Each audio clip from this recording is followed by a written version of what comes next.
mort de honte. Frank emmena coucher sa fille, sa petite princesse, comme il l'appelait, après un tendre câlin parsemé de bisous. Il embrassa sa tendre épouse en lui caressant le ventre, ce ventre qui s'arrondissait depuis 8 mois, en attendant que de nouveaux gazouillis viennent égayer cette terne et modeste demeure nordique qui constituait leur foyer. Il aurait tant aimé pouvoir offrir une maisonnette plus confortable que mériterait sa chair et tendre, et qui lui avait promis. Une maison avec un grand jardin dans laquelle sa petite fille chérie aurait pu gambader avec ce labrador également promis. Mais l'heure n'est pas aux rêvasseries.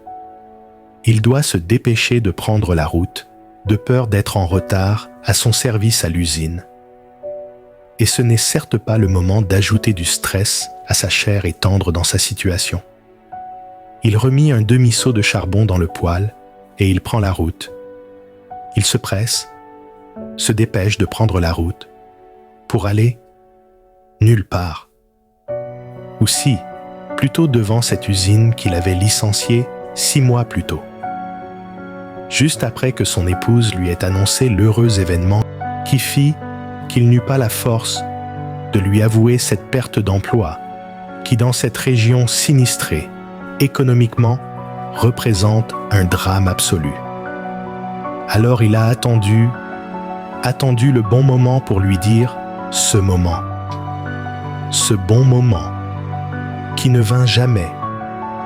Entre les projets certes modestes de sa compagne, mais qui, dans sa nouvelle situation, représentait pour Frank un objectif insurmontable. Et entre les vantardises de son cousin Jean-Michel, revenu à bord de sa rutilante berline, le téléphone chargé de photos et vidéos de son réveillon du Nouvel An passé à la montagne avec ses copains. Devant le succès fulgurant de directeur commercial de cousin à la moquerie volubile, quand était-ce le moment pour Frank d'expliquer à sa moitié qu'il n'est qu'un demi-homme, pas même capable de garder un simple emploi?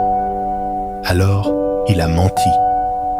Pour ne pas perdre ce qui lui reste de dignité, pour ne pas inquiéter son foyer, il a juste transformé la réalité. Pour ne pas gâcher les fêtes, pour maintenir ce semblant de bonheur. Juste le temps que la situation s'arrange. Alors, le voilà stationné devant cette société qui a décidé de se passer de ses modestes compétences et l'a contraint à cède du prix. Il laisse juste les véhicules de ses ex-collègues finir de rentrer et il va pouvoir, comme tous les soirs, s'éloigner et trouver un endroit où passer la nuit, à l'abri des regards interrogateurs et des jugements. Et surtout à l'abri d'éventuels témoins qui pourraient raconter à son épouse où Frank passe réellement ses nuits alors qu'elle le croit à la besogne. Il trouve ce petit coin isolé dans lequel il n'a déjà passé que trop de temps ces dernières semaines.